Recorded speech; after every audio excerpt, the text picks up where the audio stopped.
കളിയൊന്ന് അവസാനിപ്പിച്ചു കിട്ടാൻ ഞാനും കുറെ വിയർത്തു.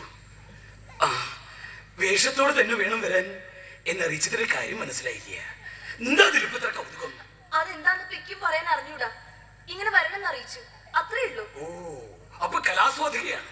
എനിക്കത് നേരത്തെ തോന്നിയിരുന്നു. അതുകൊണ്ട് തന്നെയാ ഒറ്റ നോട്ടത്തെ ഇഷ്ടായതും. അരുത്, ദേഹം മുഴുവൻ അഴുക്കാണ്. ഞാനൊന്ന് മേല് കഴുകിട്ട് വരാം. ഓ ആയിക്കോട്ടെ, എനിക്ക് ഒത്തിരി വിശ്രമിക്കണം. ഉള്ളിലൊക്കെ ഈ ചകനി ഒന്ന് ഉറക്കി കിടത്തണമല്ലോ. പോയിട്ട് വരുമോ?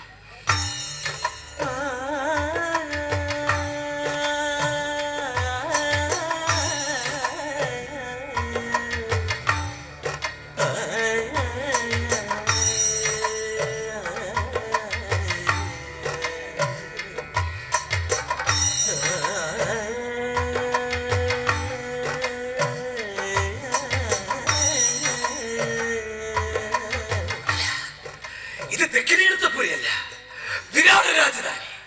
എവിടെ സൈന്യത്തിൽ? ഇവിടെ വരും മെയില് കഴുകിയിട്ട്.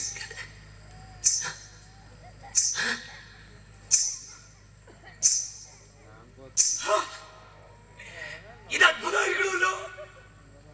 തിടുക്കം കൊണ്ട് കുളി വേണ്ടെന്ന് വെച്ചു. ഇല്ല, ഇഞ്ചിയുടെയും വാഗയുടെയും മണം വരുന്നു. തലമുടിയിൽ അകൽ പുകച്ചിട്ടുമുണ്ടോ? എന്തായാലും ഞൊടിയുടെ കൊണ്ട് ഇത്രയൊക്കെ സാധിച്ചത് അതിശയം തന്നെ. ഒരു ദാസയ്ക്ക് ഇത്തരം വളകൾ.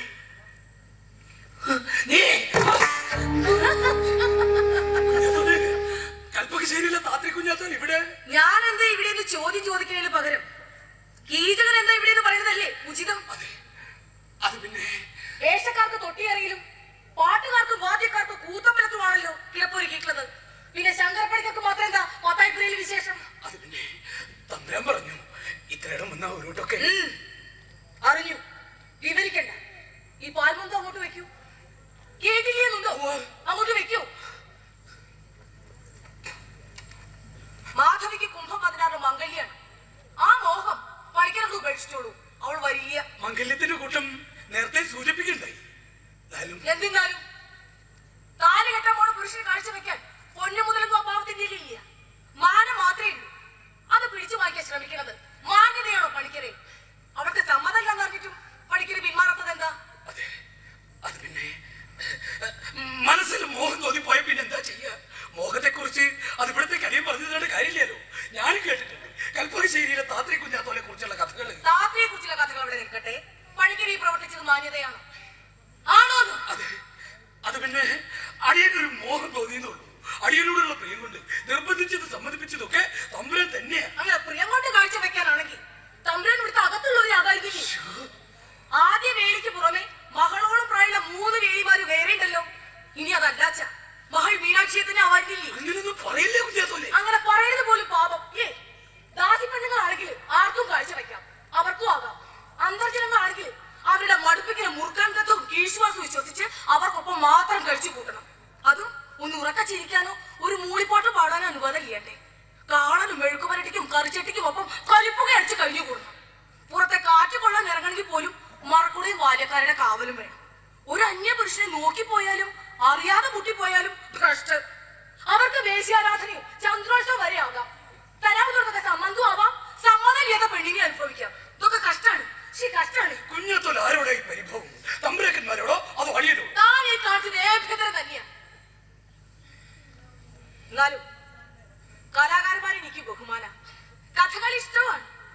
ആരും അറിയാതെ കുപ്പായിട്ട് മുഖം മറിച്ച് പോയി കളി കാണുന്ന ഒരു കുരുത്തക്കേട് എനിക്ക് പണ്ടുണ്ട്. ഇന്നും അതുപോലെ വന്നപ്പോഴാ മാധവിയുടെ സങ്കടം കേട്ടത്. എനിക്കിനി ഒന്നേ പറയാനുള്ളൂ. തമ്പുരാൻ ഇനിയും സൽക്കരിച്ചു എന്ന് വരും. പക്ഷെ മാധവിയിലുള്ള ആ മോഹം പണിക്കരന്ന് ഉപേക്ഷിച്ചോളൂ. എന്താ പറ്റില്ലെന്നുണ്ടോ? മനസ്സിൽ തോന്നിയ മോഹം ഉപേക്ഷിക്കാൻ ക്ലേശുണ്ട് അല്ലേ? മോഹം എന്നല്ല, ഒരു രാത്രി കമ്പെന്ന് അതിന് പറയണ്ടേ? അത് സാധിക്കാൻ ഈ താത്രി പോലെ മാധവിക്ക് നഷ്ടപ്പെടാനും നേടാനും ചിലതൊക്കെ ഉണ്ട്. പക്ഷെ താത്രിക്ക് ഇത് രണ്ടും ഇല്ല. അന്തവും കുന്തവും ഇല്ലാത്ത 10-ാം വയസ്സിൽ നഷ്ടപ്പെട്ടു. ചാരിത്രം എന്ന് പറഞ്ഞ മഹാസംഭവം.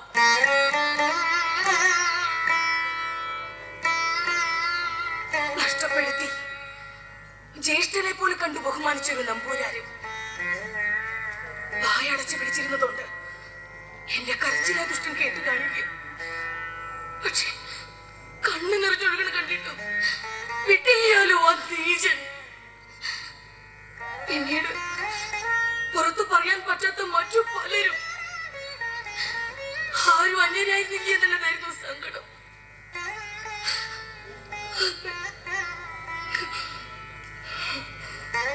സങ്കടം പിന്നെ പകയായി മാറിയപ്പോ സുമേധയെ വഴങ്ങിക്കൊടുത്തു.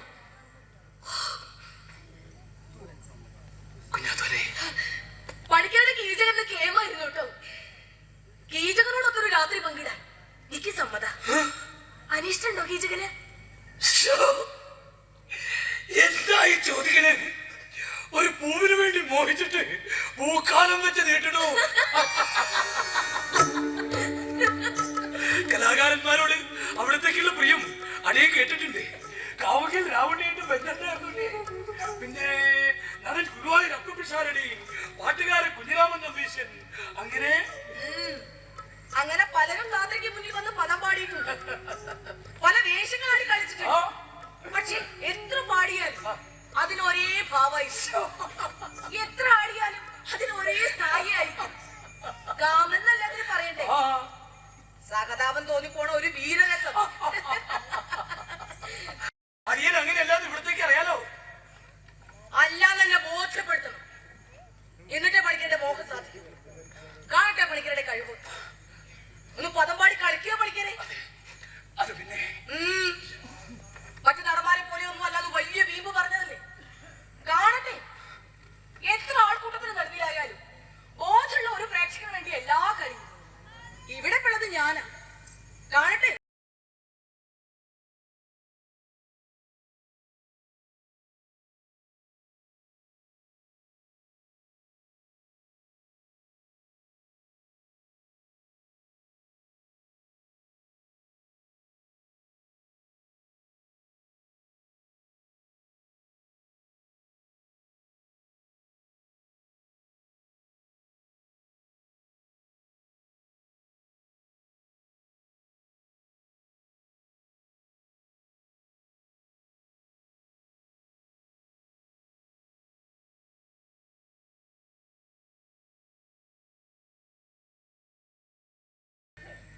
ഇനി കീചകന്റെ അലർച്ചയാണ് വേണ്ടത്. അലറു കീചക, അലറു. എന്ത്? കീചകന്റെ എല്ലാ ക്രൗര്യം പുറത്തെടുത്ത് അലറു. എന്നാലും പൂർത്തിയാകും. അത് കേട്ട് തിരിച്ചറിയാൻ കാതുള്ളവരൊന്നും ഈ മനക്കിൽ ഉണ്ടാവില്ല. ഇനി അഥവാ കേട്ടാ തന്നെ പണിക്കർ മാധവിയോർത്ത് രമിക്കുന്നതിന് ശീൽക്കാരായിട്ടേ കരുതൂ. മടിച്ചു നിൽക്കുന്ന അലറു. എങ്കിലേ മോഹം സാധിക്കൂ. കാമത്തിലേക്ക് കാൽ വെക്കേണ്ടത് ക്രൗര്യം കടന്നാണ്. ഇനി 10-ാം വയസ്സിൽ നടുക്കമുണ്ടാക്കുമാറ് അലറു കീചക, അലറു. ഇനി ഉറക്കെ.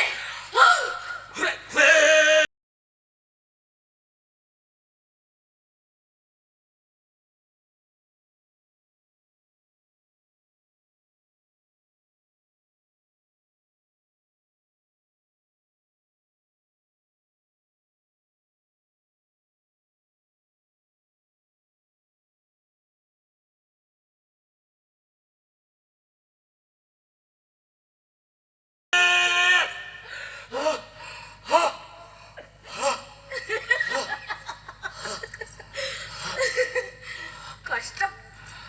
ഈ കീചകൻ എത്ര ദുർബലനാണ്. ബോധ്യപ്പെടുത്തിയതാണ്. എങ്കിലും നിരാശ വേണ്ട. കഥയിലും കളിയിലും കീചകൻ സാധിക്കാത്തത് തെക്കിനേരത്തെ പത്തായപ്പുരയിൽ സാധിക്കും. വരൂ കീചക, വരൂ. സൈരന്ധി ഇതാ നിനക്ക് വേണ്ടി ഒരുങ്ങിയിരിക്കുന്നു. എനിക്ക്